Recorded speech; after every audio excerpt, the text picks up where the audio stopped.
Yo, did y'all catch Karoline Leavitt's latest press briefing? Sis came in hotter than a jalapeno in July. Trust me, you gotta see the full spectacle to believe it. Watch the full press briefing and witness the drama unfold. Universal tariffs and reciprocal tariffs on Liberation Day to address the extraordinary threat to our national security and economy posed by large and persistent annual U.S. goods trade deficits. The United States has run a trade deficit of goods every year since 1975. In 2024, our trade deficit in goods exceeded $1 trillion. Everybody agrees this is unacceptable. President Trump is delivering on his promise to fix this problem, and he has taken a long overdue and much needed bold stance for American workers after decades of our manufacturing base being hollowed out. The president's rationale for imposing these powerful tariffs was legally sound and grounded in common sense. President Trump correctly believes that America cannot function safely long-term if we are unable to scale advanced domestic manufacturing capacity, have our own secure critical supply chains, and our defense industrial base is dependent on foreign adversaries. Three judges of the U.S. Court of International Trade disagreed and brazenly abused their judicial power to usurp the authority of President Trump to stop him from carrying out the mandate that the American people gave him. These judges failed to acknowledge that the President of the United States has core foreign affairs powers and authority given to him by Congress to protect the United States economy and national security. Congress had created the National Emergency Act to provide the congressional framework to strike down improper IEEPA use, and any questions over whether President Trump improperly imposed these IEEPA tariffs were already adjudicated in Congress following Liberation Day. Congress firmly rejected an effort led by Senator Rand Paul and Democrats to terminate the president's reciprocal tariffs. The courts should have no role here. There is a troubling and dangerous trend of unelected judges inserting themselves into the presidential decision-making process. America cannot function if President Trump, or any other president for that matter, has their sensitive diplomatic or trade negotiations railroaded by activist judges. President Trump is in the process of rebalancing America's trading agreements with the entire world, bringing tens of billions of dollars in tariff revenues to our country, and finally ending the United States of America from being ripped off. These judges are threatening to undermine the credibility of the United States on the world stage. The administration has already filed an emergency motion for a stay pending appeal and an immediate administrative stay to strike down this egregious decision. But ultimately, the Supreme Court must put an end to this for the sake of our Constitution and our country. With Congress returning next week, it's critical that Senate Republicans maintain the momentum and quickly pass the One Big Beautiful Bill. The One Big Beautiful Bill will truly make America safe and prosperous. The One Big Beautiful Bill includes the largest border security investment ever. That's why the law enforcement groups are lining up to encourage its swift passage. The National Fraternal Order of Police, the largest police union in the country, just endorsed key provisions of the bill. The FOP president announced their strong support, saying the One Big Beautiful Bill Act is more than legislation. It is a promise kept to the public safety officers across the country and a bold step toward an economy that respects, rewards, and uplifts the people who keep it safe. And the National Border Patrol Council, which represents nearly 20,000 Border Patrol agents, hailed the legislation as well.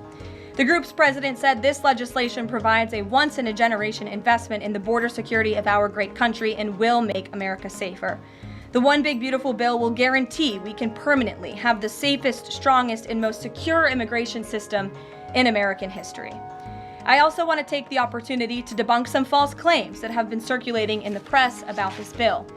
The blatantly wrong claim that the One Big Beautiful Bill increases the deficit is based on the Congressional Budget Office and other scorekeepers who use shoddy assumptions and have historically been terrible at forecasting across Democrat and Republican administrations alike. For example, just before Congress enacted the original Trump tax cuts at the end of 2017, the same CBO projected that growth would average a mere 1.9% over the next 10 years. However, by 2019, actual growth had surged to 3.4% once the Trump tax cuts went into effect, exceeding the CBO forecast by nearly 2 full percentage points. The CBO's latest forecast makes the same anemic growth assumptions as they did in 2017, missing the impact of the One Big Beautiful Bill. The CBO assumes long-term GDP growth of an anemic 1.8%, and that is absurd. The American economy is going to boom like never before after the One Big Beautiful Bill is passed. The largest middle-class tax cut in history, massive deregulation, and the most aggressive domestic energy exploration ever will fuel small businesses, further boost private investment, increase workers' wages, and supercharge economic growth. The Council of Economic Advisors has factored in the effects of all these pro-growth policies and estimated in their own analysis that growth will average 3% in the long run after the One Big Beautiful Bill is passed, which is nearly double the ridiculous CBO projection. This higher growth would result in $4.1 trillion in additional revenue over the next 10 years. Between the common sense spending reforms contained in the One Big Beautiful Bill and the robust economic growth that will be generated as a result of it, there will be no increase to the deficit. The same analysis from the CEA shows just how this historic package will unleash prosperity and ignite a blue-collar boom across America. But if the radical Democrats get their way and the One Big Beautiful Bill does not pass, Americans will face a whopping $4 trillion tax hike. This is unacceptable to President Trump. President Trump will not allow Democrats to massively raise Americans' taxes. Senate Republicans must get this bill passed. Failure is not an option. The American people are counting on Republicans to deliver. In other news, despite all the doom casting from the media, Americans are growing more and more optimistic about the economy under this president. Consumer confidence surged in May with the biggest monthly jump in 4 years, smashing expectations. According to the release from the Consumer Confidence Index, the increase in confidence was broad-based across all age groups, income groups, and political affiliations. Our country is clearly heading in the right direction under President Trump's bold leadership. For the first time in history of Rasmussen polling, a majority of Americans believe the country is on the right track. It's unsurprising because the president is fulfilling the promises he made to the American people. Here in our new media seat today, we have the editor-in-chief of The Federalist, Molly Hemingway. The Federalist is led by Molly and Sean Davis and provides fearless journalism and coverage of politics and culture to millions of readers all over the world. Thank you for being here, Molly, and why don't you please kick us off? Thank you, Caroline. Thank you. In the first Trump administration, there was an effort to stymie the agenda of Trump through the Russia collusion hoax perpetuated by many people in the media, including some people seated here, or the media outlets they represent, and other Democrats as well. The second Trump administration, to reference what you said at the beginning, seems to be subject to an effort to stymie the agenda using rogue lower court judges. You mentioned that the Supreme Court could and should do something to rein in these lower court judges. Also, Congress could do something about it, but they don't seem terribly interested in it. It also seems there's not much of an actual coordinated effort from this White House to take and tackle this effort from judges, Democrats and other people using these judges to stymie the agenda. Is there an actual effort by this White House to tackle this issue in a comprehensive way, and if so, what is it? There is an effort by this administration to tackle these rogue judges and the injunctions and the blockades that we have faced in our broken judicial system in every case. I mean, we have seen time and time again these lower district court judges ruling against this administration and the president's basic executive authority and powers. And this administration is fighting every single one of those battles in court, including already the block that came down from the tariff court, the IEPA court last night. And as on my way out here to the briefing room, I understand that there was another district court judge right here in Washington, D.C. who ruled against the president's tariff power. And I will get to the heart of your question, and I'm glad that we are addressing this in the room today, because nationwide injunctions ordered against the first Trump administration, Trump 1.0, account for more than half of the injunctions issued in this country since 1963. And President Trump had more injunctions in one full month of office in February than Joe Biden had in 3 years. And let me roll through some of these radical injunctions to paint the picture for the American people at home. These are not just talking points. These are real judges in the court of law who are trying to block the president's power and the policies that he was elected to enact. For example, a court ordered the Trump administration to return already deported terrorist aliens back to the United States. A court has ruled the Trump administration can't even temporarily pause our refugee programs. Courts prohibited the Trump administration from eliminating federal funding for child transgender surgery and mutilation, a practice that the American people overwhelmingly reject. A court also held that the Trump administration could not ban people experiencing gender dysphoria or mental health issues from serving in the military. Ridiculous. Courts prohibited the removal of transgender women from women's prisons despite potential physical harm to real women in those prisons, biological women. A Northern District of California judge issued an absurd ruling that the president cannot fire people within the executive branch without Congress passing a bill, even though Congress has expressly authorized the president through the Office of Personnel Management to authorize reductions in force across agencies. A court also ordered the Trump administration to rehire thousands of already fired employees in several cases. A federal judge blocked the Trump administration from defunding the Department of Education, another signature campaign promise that this president has the power to implement. Courts ordered the Trump administration could not eliminate funding for illegal DEI programs, hence the word illegal. These are illegal programs to begin with, and now the courts are trying to say this president can't roll them back. And a district court judge prohibited the president from issuing any categorical funding freezes. And then another court ordered on top of that the administration makes $2 billion of payments in 36 hours. These are just a few of the ridiculous orders that we have seen from lower district court judges every day, and we hope that the Supreme Court will weigh in and rein them in. White House advisor Stephen Miller says it's judicial tyranny. Some people are calling it a judicial coup. You're saying you're responding to each and every one of these actions, efforts by these judges to delay or thwart the implementation of the agenda. But is there going to be anything more than that, or is it just going to let this operation continue, even though it could delay everything for years until the presidency is over? The administration is operating under the directive given to from the president that we need to comply with the court's orders. He's made that very clear, but we're going to fight them in court, and we're going to win on the merits of these cases because we know we are acting within the president's legal and executive authorities. And thanks for being here. Gabe. Thank you, Caroline. Question on tariffs, but first actually some foreign policy news, some breaking news. Some local Israeli media is reporting that Prime Minister Netanyahu told hostage families that he's accepted a 60-day truce offer. So can you confirm, have Israel and Hamas agreed to a truce? I can confirm that Special Envoy Witkoff and the president submitted a ceasefire proposal to Hamas that Israel backed and supported. Israel signed off on this proposal before it was sent to Hamas. I can also confirm that those discussions are continuing, and we hope that a ceasefire in Gaza will take place so we can return all of the hostages home, and that's been a priority from this administration from the beginning. I won't comment further as we are in the midst of this right now. So to be clear, you don't know if Hamas has accepted it yet? Not to my knowledge, but certainly if that becomes case and this ceasefire goes into effect, you'll hear it directly from myself, the president, or Special Envoy Witkoff. On tariffs, Kevin Hassett earlier this morning, he brushed off a legal ruling and called it a hiccup, and he said that trade deal negotiations would continue. Why would other countries continue these trade deal negotiations given the ruling? Because other countries around the world have faith in the negotiator-in-chief, President Donald J. Trump. And they also probably see how ridiculous this ruling is, and they understand that the administration is going to win, and we intend to win. We already filed an emergency appeal. We expect to fight this battle all the way to the Supreme Court.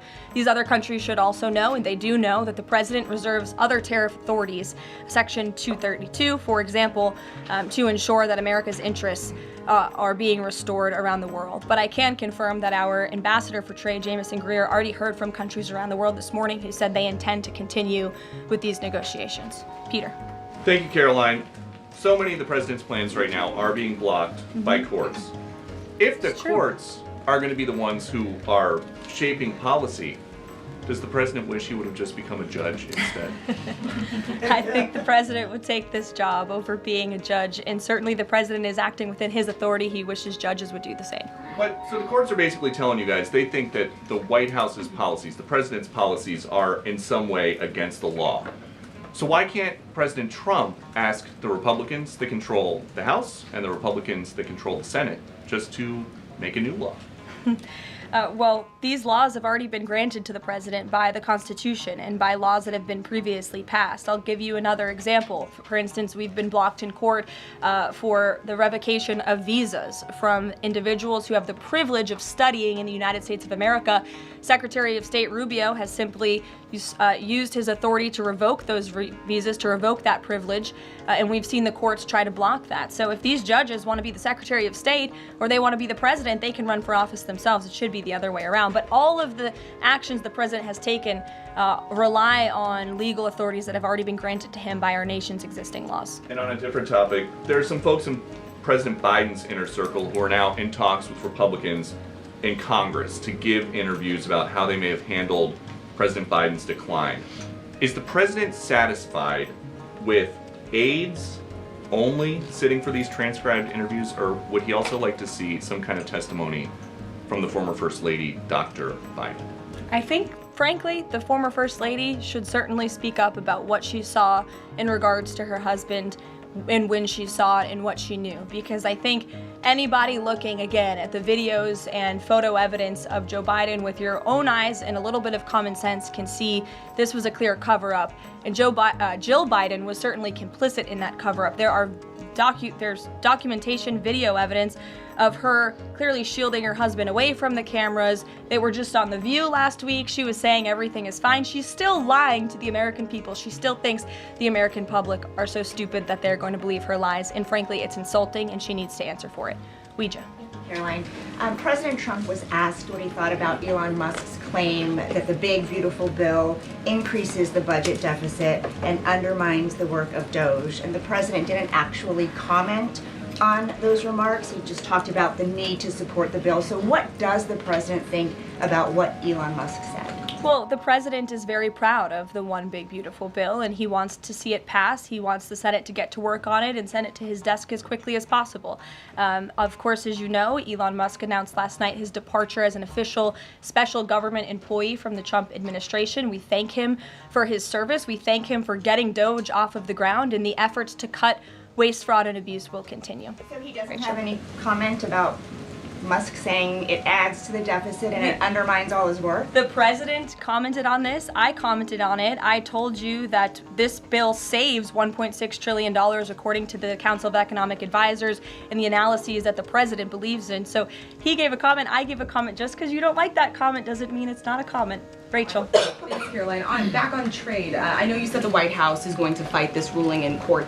Is the administration actively reviewing other avenues, other options to carry out the president's trade policy? The president's trade policy will continue. We will comply with the court orders, but yes, the president has other legal authorities where he can implement tariffs. However, it does not dispute the fact that the president was right to declare a national emergency when it came to fentanyl and when it came to our crippling deficits and the lack of critical supply chains here at home. That is the reasoning for the president's tariffs. And the court didn't dispute those facts, by the way.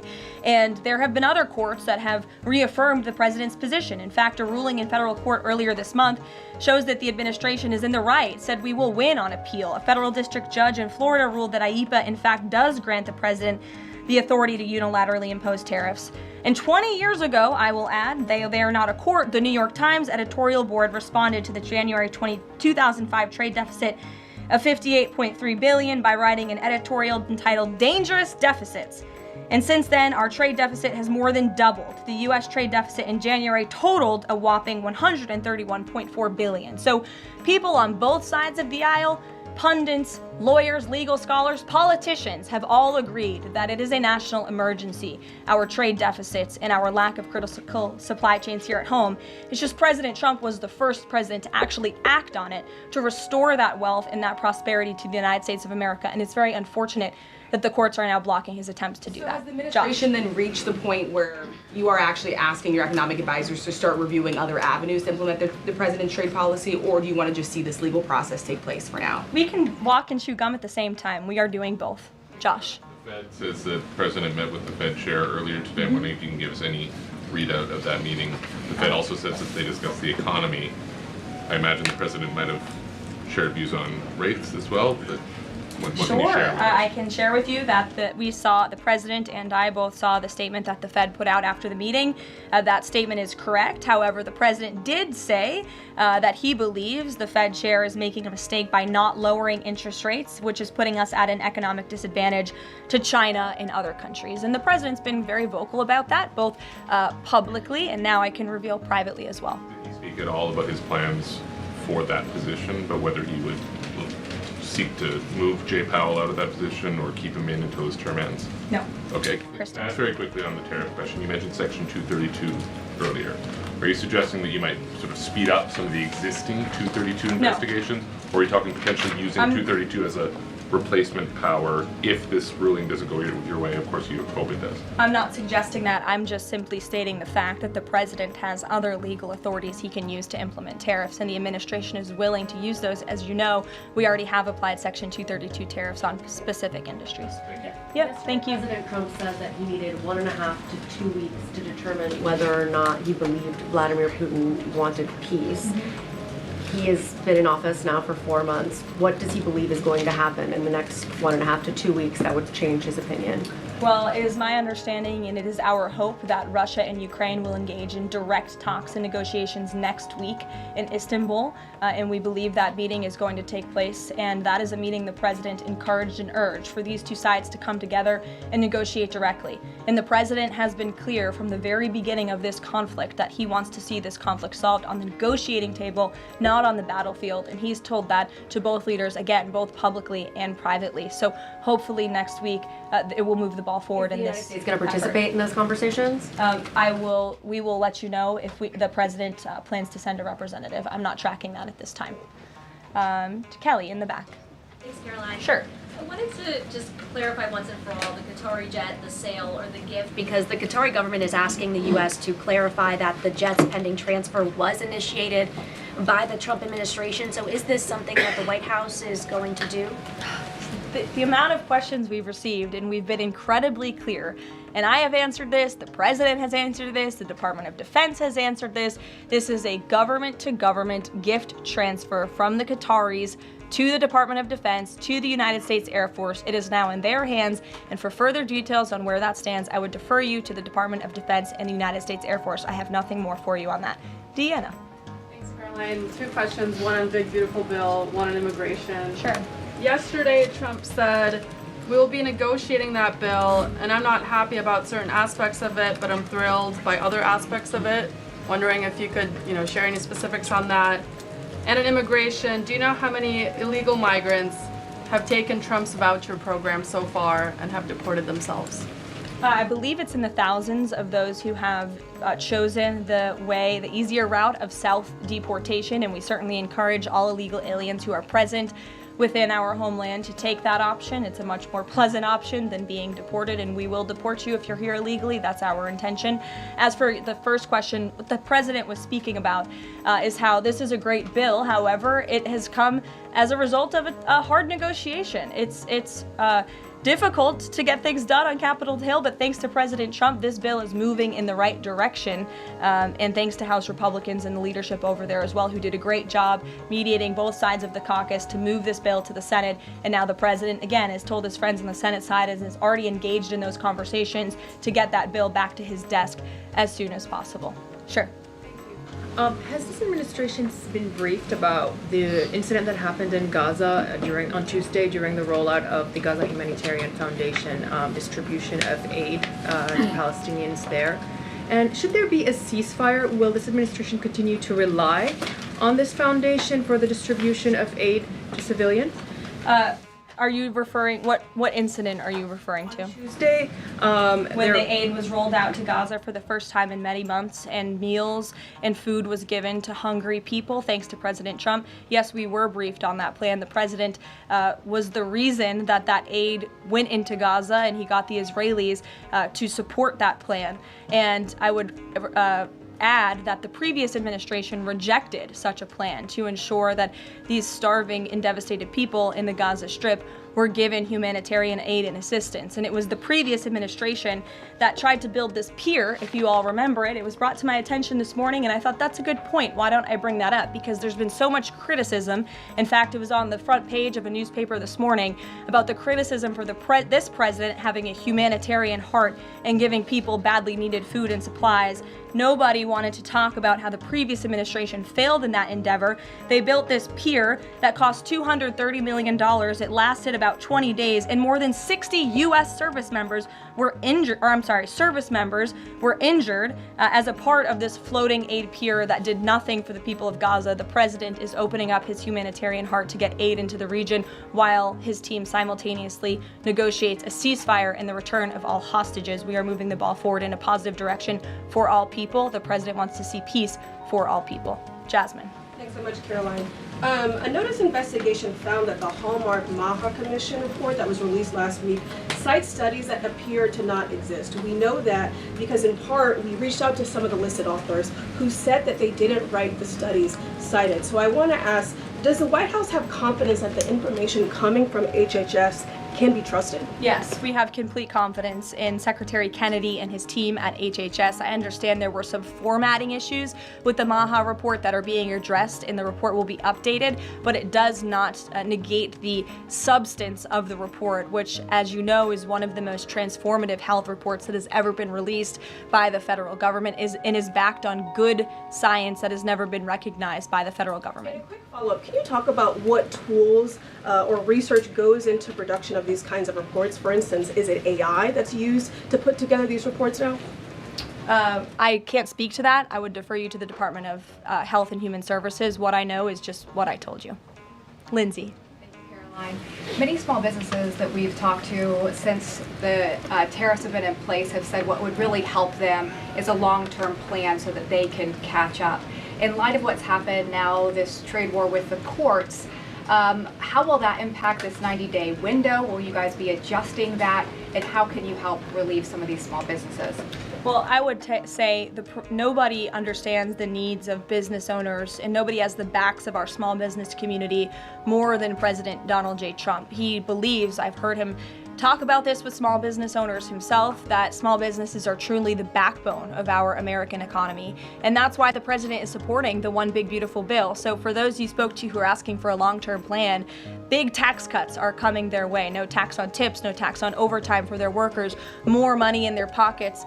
Their bottom lines will be larger. They can pay their people more. Wages are going to go up. Inflation will continue to come down. We've already seen energy prices plummeting as a result of this president's economic and energy agenda that he has been implementing across the federal government, reducing burdensome regulation. All of that is good news for small business owners across the country. That's why they strongly support the president, and that's the Trump economic plan that is underway. And again, you're emphasizing, I believe, the need to pass the One Big Beautiful Bill, and the president wants to see that happen.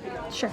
Will you still work within that 90-day window for these trade negotiations? Again, as far as we're concerned, our trade agenda is moving forward, and we've already heard from countries around the world today who will continue to negotiate in good faith with the United States so we can cut good trade deals on behalf of the American people, and we fully expect to win this case in court. Sure. On Golden Dome, the president put out this number of $61 billion. How did he arrive at that? Is that the number it will cost to protect Canada, and is it negotiable, or where did it come from?